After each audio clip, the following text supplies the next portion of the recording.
जय श्री राधे। हरे कृष्णा। हर हर महादेव। प्रिय श्रोताओं, आज दिनांक है 19 फरवरी और दिन है गुरुवार।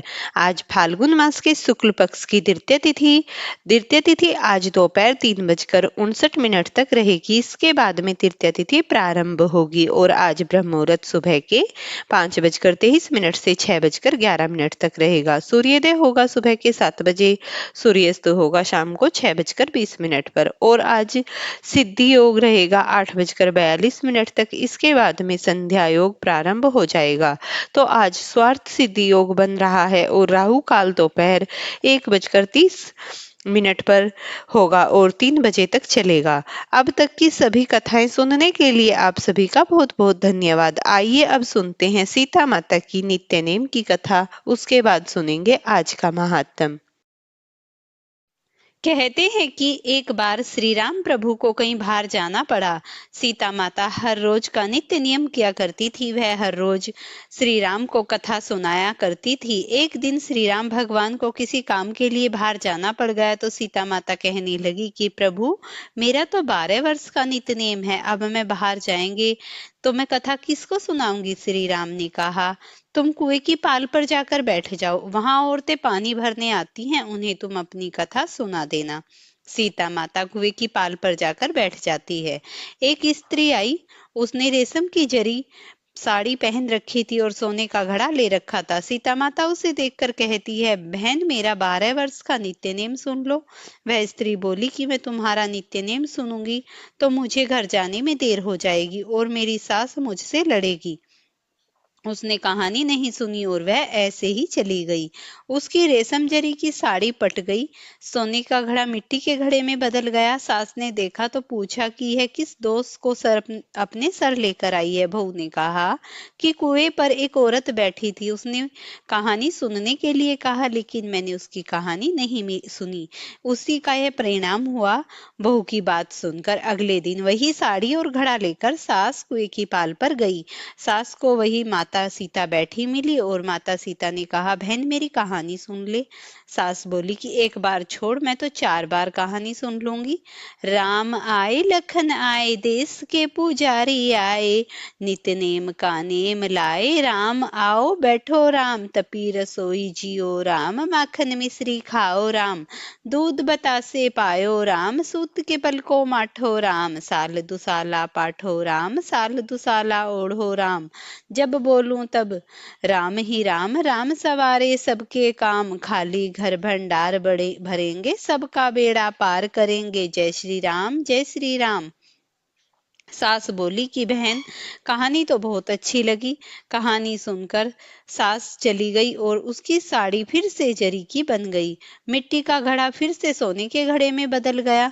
बहू कहने लगी, सासू माँ, आपने ये सब कैसे किया। सास ने कहा कि बहू, तू दोष लगा के आई थी और अब मैं दोष उतार कर आ रही हूँ। बहू ने फिर सास से पूछा कि कुएं वाली स्त्री कौन है। सास बोली कि वे सीता माता थी, वो पुराने को नया कर देती हैं, खाली घर के भंडार भर देती हैं, वह लक्ष्मी जी का वास घर में कर देती हैं, आदमी जो भी हो इच्छा उसे पूरी कर देती हैं। बहू बोली कि ऐसी कहानी मुझे भी सुना दो। सास बोली कि ठीक है, तुम भी सुनो। सास ने कहानी सुनानी प्रारंभ कर दी। राम आए, लखन आए, देश के पुजारी आए, नित्य नेम का नेम लाए, आओ राम बैठो राम, तपी रसोई जियो राम, माखन मिश्री खाओ राम, दूध बतासे पायो राम, सूत के पल को बांटो राम, साल दुसाला पाठो राम, साल दुसाला ओढ़ो राम, जब बोलूं तब राम ही राम, राम सवारे सबके काम, खाली घर भंडार भरेंगे, सबका बेड़ा पार करेंगे, जय श्री राम, जय श्री राम, राम राम जय जय राम। कहानी सुनकर बहू बोली कि कहानी तो बहुत अच्छी लगी। सास ने कहा, ठीक है, इस कहानी को रोज कहा करेंगे। अब सास बहू रोज सवेरे उठती, नहाती धोती और पूजा करने के बाद नित्य नेम की कहानी सीता माता से कहती। एक दिन उसने यहाँ एक पड़ोसन आई और सास बोली कि बहन, जरा सी आंच दे देना। वह पड़ोसन उसकी सास को कहने लगी। वह बोली कि आज तो भी हमने जलाई ही नहीं। पड़ोसन ने कहा, तुम तो सवेरे 4 बजे उठकर क्या कर रही हो फिर। उन्होंने कहा कि सुबह उठकर हम पूजा करते हैं, फिर सीता माता की नित्य नेम की कथा कहते हैं। पड़ोसन ने उसकी बात सुनकर फिर कहा कि सीता माता की कहानी कहने से तुम्हें क्या मिला। वो बोली कि इनकी कहानी कहने से घर में भंडार भर गए, सारे काम सिद्ध हो गए, मन की इच्छा पूरी हो गई। पड़ोसन कहती है फिर तो ठीक है बहन, इस कथा को मैं भी कहूंगी। वह बोली ठीक है, तुम भी इस कहानी को सुन लो। सास कहानी सुनाने लगी। आए राम लखन आए, देश के पुजारी आए, नित्य नेम का नेम लाओ। आओ राम बैठो राम, तपी रसोई जियो राम, माखन मिश्री खाओ राम, दूध बतासे पायो राम। सूत के पलको माठो राम, साल दुसाला पाठो राम, साल दुसाला ओढ़ो राम, जब बोलूं तब राम ही राम। राम सवारे सबके काम, खाली घर भंडार भरेंगे, सबका बेड़ा पार करेंगे। जय सिया राम, जय सिया राम, जय जय राम। सारी कहानी सुनने के बाद पड़ोसन कहने लगी बहन कहानी तो बहुत अच्छी लगी। अब वह पड़ोसन भी नित्यनेम सीता माता की कहानी कहने लगी। कहानी कहने से सीता माता ने पड़ोसन के घर में भी भंडार भर दिए। हे सीता माता, जैसे आपने उनके घर में भंडार भरे वैसे भी आप हमारे घर के भंडार भरना। कहानी सुनने वाले और कहने वाले सबको सुखी रखना। प्रेम से बोलिए सीता मैया की जय। अब आप आज का अध्याय सुनिए। श्री मार्कंडे जी कहते हैं, हे युधिष्ठिर, नर्मदा के उत्तर अनंतपुर नामक एक स्थान है जहाँ सब पापों का हनन करने वाला अनंत सिद्धि नामक लिंग है। उस अनंतपुर में ही श्री श्रवण तीर्थ, कुबेर तीर्थ, घनक तीर्थ, माणिक भद्र तीर्थ और यज्ञ तीर्थ हैं, जो परम पवित्र, सर्वलोक प्रसिद्ध, मनवांचित फल देने वाले हैं और मोक्षदायक भी हैं।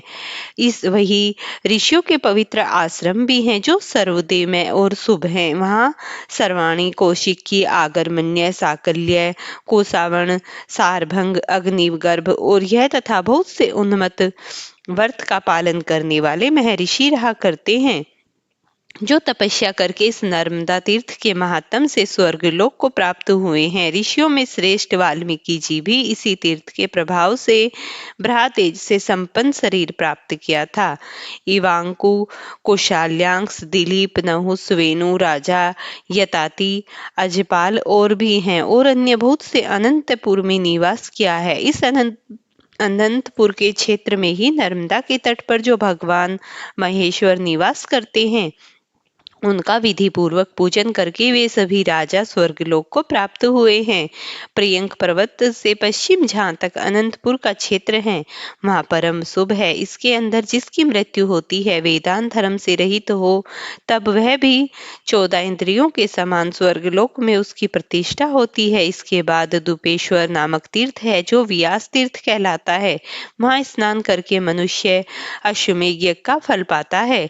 वह इच्छा अनुसार उन्मत्त फल देने वाला श्रेष्ठ तीर्थ है। दुपेश्वर में स्नान करने से जो वैष्णव दान करता है, वह स्वर्णमय विमान से स्वर्गलोक में जाता है। जो मनुष्य कार्तिक के कृष्ण पक्ष की चतुर्दशी तिथि को उपवास करके इंद्रियों को संयम में रखते हुए भगवान शिव को स्नान कराता है, वह सब पापों से मुक्त होकर रुद्रलोक में सम्मानित होता है। ब्रह्म आदि संपूर्ण देवता और तपोधन ऋषि व्यास तीर्थ में जाकर भावान्वित आत्मा भगवान शंकर की स्तुति क्या करते हैं। दूसरे जो भी सिद्ध, गंधर्व, किन्नर और नाग आदि हैं, वे नाना प्रकार के स्त्रोतों से भगवान शंकर की स्तुति करते हुए कहते हैं कि जिनके हाथ में शक्ति है, जिनके समान शक्तिशाली वीर दूसरा कोई नहीं, वे समस्त देवताओं द्वारा अपराधित और पूजित सुरश्रेष्ठ भगवान भूतनाथ, जिनको चाहे ऊंचा उठा सकते हैं, उन्हें चाहे अवनति में डाल सकते हैं, जिनके एक बाण से त्रिपुर भस्म कर गया, जिनके ललाटवर्ती नेत्र द्वारा देखने मात्र से ही कामदेव भस्म हो गया, और जिन्होंने अपने श्रेष्ठ त्रिशूल से अंधकासुर को चीर डाला, उनके साथ भला कौन विरोध कर सकता है। जिन्होंने अपनी जटा के अग्रभाग में जल राशि के उत्तल तरंगों से संयुक्त गंगा जी को धारण कर रखा है, जिनके चरणविंद के अंगुश का जरा सा दबाव पाकर लंकापति रावण भी मूर्छित होकर गिर पड़ा था, जिन्होंने समस्त देवताओं और असुरों के सामने दक्ष के यज्ञ का क्षण भर में ही विध्वंस कर डाला था, जिनके लिंग में विग्रह के पूजन से मनुष्य मनवांछित फल प्राप्त कर लेते हैं, उन भगवान शंकर के समान या उनसे बढ़कर दूसरा भला कौन हो सकता है, जो विधि विधान से महादेव जी की आराधना करके यथाशक्ति इच्छा शक्ति स्त्रोत का हर दिन पाठ प्रातः काल प्रयत्न पूर्वक या स्मरण करता है, वह भगवान शंकर का परम पार्षद हो जाता है। वह भगवान शंकर महादेव जी के समीप पाठ करके उसके ऊपर विश्वेश्वर शिव जी तथा नर्मदा जी दोनों ही प्रसन्न हो जाते हैं। इसके बाद उन्मत्त व्रत का पालन करने वाले मुनियों और व्यास जी ने नर्मदा तट पर पितरों का श्राद्ध किया। वहां श्राद्ध करने से पितृज्ञ 12 वर्ष तक तृप्त रहे। श्री मार्कंडे जी कहते हैं, राजन, व्यास तीर्थ के अलावा एक दूसरा परम पुण्यमय तीर्थ भी है जो सब पापों का नाश करने वाला। वहां अश्वमेध यज्ञ से प्रकट हुई वीरांगना नदी बहती है। वहां नर्मदा और वीरांगना के संगम में स्नान करने से अश्वमेध यज्ञ का फल मिलता है। स्त्री या पुरुष सभी वहां स्नान करने से रोग मुक्त हो जाते हैं। त्रिपुरी के पूर्व भाग में दक्षिण दिशा की ओर सभी लोगों पर कृपा करने के लिए भगवान शंकर विराजमान हैं। इसीलिए विद्वान पुरुष उसे श्रेष्ठ शिव कहते हैं। सूर्य ग्रहण के समय इस शिव क्षेत्र को कुरुक्षेत्र के समान बताया गया है। कुरुक्षेत्र में 85 तीर्थ हैं और यहाँ पर भी उतने ही हैं। इस क्षेत्र में देवेश्वर भगवान मधुसूदन भी उत्पलवंत नाम से निवास करते हैं, जिनके सहस्त्र मस्तक हैं। भगवान श्री हरि, महादेव जी और तीसरी नर्मदा नदी, यह तीनों इस क्षेत्र के परम आराध्य देवता हैं। राजन, इंद्रा आदि देवता भी नर्मदा नदी की महिमा का क्या वर्णन कर सकते हैं? कभी नहीं कर सकते। वहां स्नान करने से मनुष्य या फिर इस संसार में दोबारा जन्म नहीं होता। उक्त स्थान में देवाधिदेव महादेव के पूजन से उन्हें नहीं आना पड़ता और तीर्थ में प्रकट हुए शंख चक्र गदाधारी भगवान विष्णु की ब्रह्मा इंद्र आदि सभी देवताओं द्वारा उपासना की जाती है। श्री विष्णु के क्षेत्र में मृत्यु को प्राप्त हुए कीट पतंगे आदि भी हरिधाम को चले जाते हैं। मनुष्य अपने वश में हो या दूसरों के वश में हो, जो संगम में अपने प्राणों को त्याग करता है, वह 1000 वर्षों तक विद्याधर लोक में राजा हो जाता है। हे युधिष्ठिर, जो यहाँ तिल और जल से पितरों का तर्पण और उन्हें पिंडदान करता है, उनके पितर तृप्त होकर परम गति को प्राप्त होते हैं। एकादशी को निराहार रहकर गंध और पुष्पों से भगवान विष्णु का पूजन करे। रात में जागरण करके दीप जलाए, फिर द्वादशी को पंचगव्य लेकर हरिवासन से पारण करे। पारण से पहले ब्राह्मणों को भोजन कराकर दक्षिणा दे। जो मनुष्य पवित्र और एकाग्रचित होकर उस क्षेत्र में ओम नमो भगवते वासुदेवाय इस मंत्र का जप करते हुए अपने व्रत का पारण करता है, उसे गर्भ में नहीं आना होता और न ही उसका कभी जन्म होता है। वह अपने अनेकों जन्म से भयंकर पापों को भी उसी प्रकार तत्काल भस्म कर देता है, जैसे आग रुई के ढेर और सूखी लकड़ियों को जला सकती है। राजन, इसके बाद नर्मदा के उत्तर तट पर परम उन्मत्त कपिला तीर्थ है, जो सभी पापों को हरने वाला है।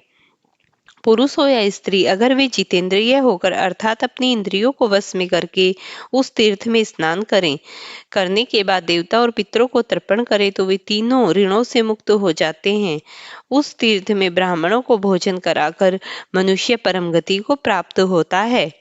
उसके बाद नर्मदा के उत्तर तट पर त्रिपुरारी नाम से विख्यात एक उत्तम तीर्थ है, जो तीनों लोकों में विख्यात है। हे राजन, वहाँ 1.25 लाख तीर्थों का निवास है। उस तीर्थ में 108 स्वयंभू शिवलिंग विद्यमान है।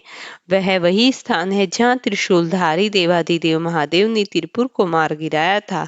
वह देवाधिदेव महादेव के नाम से कीर्तन और नर्मदा जी के जल द्वारा उसका स्नान और पूजन करने से भ्राहत्या नष्ट हो जाती है। गंध पुष्प धूप दीप तथा वैभव विस्तार से पूजन करने पर का भी पुण्य मिलता है।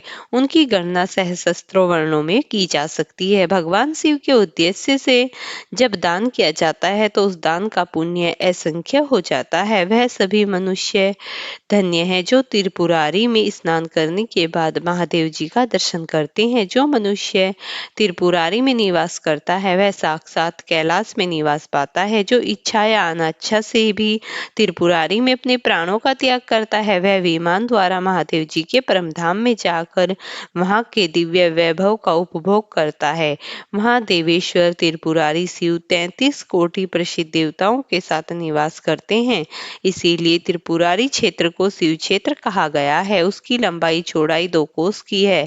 इस बीच में जिसकी मृत्यु हो जाती है वह परम गति को प्राप्त होते हैं। यहीं पर सब सिद्धियों को देने वाले गोकर्ण महादेव, वटेश्वर, सिद्धलिंग, सुरेश्वर, अंगेश्वर, वामदेव, कमाल मोचन, ब्रहावेश्वर, अमेश्वर, यज्ञेश्वर, अग्नि गायत्री लिंग, सावित्री लिंग या रोहिणी आदि क्षेत्र हैं।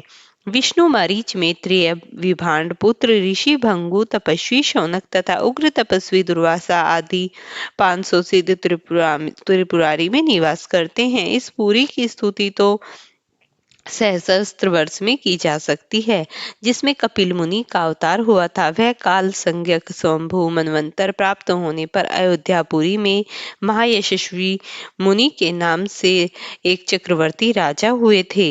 उनका जन्म स्वयं सूर्य में हुआ था। सूर्यवंश में होने के कारण भगवान शंकर और विष्णु की आराधना करके अयोध्यापुरी को प्राप्त किया था। जैसे कुबेर की अलकापुरी विख्यात है, जिस प्रकार से कुबेर की इंद्रराज की अमरावती पूरी बड़ी मनोहर है, अयोध्या भी वैसे ही शोभा संपन्न है। वहां रहकर महाराज मनु 7 द्वीप, 9 खंड तथा पर्वत वन और कानों सहित समस्त पृथ्वी का पालन किया करते थे। एक दिन पूर्णिमा को एक रात पहर बीत जाने के बाद राजा के कानों में आकाश से विचरने वाले विमानों की घंटियों का शब्द सुनाई पड़ा। उसमें संगीत और वाद्य की ध्वनि हो रही थी। यह देखकर और सुनकर राजा को बड़ी हैरानी हुई। वे सोचने लगे कि विमान किसके लिए है जो मेरे ही भवन के ऊपर खड़े हुए हैं, और यह कितना सहसा भरा काम है, भला कौन कर सकता है। इस प्रकार सोच विचार में पड़े हुए राजा की बात बीत गई।